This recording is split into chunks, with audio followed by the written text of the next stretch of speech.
Hey everyone, welcome back to another tutorial from Crazy Gamer.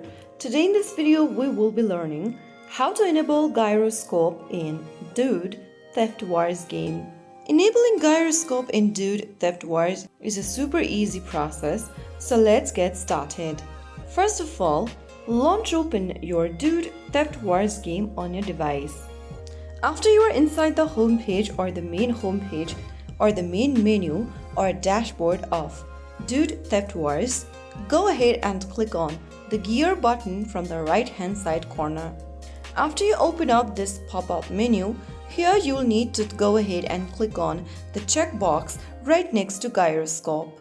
Once you have this option enabled, you can now go back to the game. Now the gyroscope is turned on. It allows you to control aiming, camera rotation, or vehicle steering by tilting your device, making your gameplay even more immersive. So that's how you easily enable gyroscope in Dude Theft Wars. If you found the video helpful, don't forget to like, share, and subscribe to our channel. I will be back again in the next episode. Thank you for watching.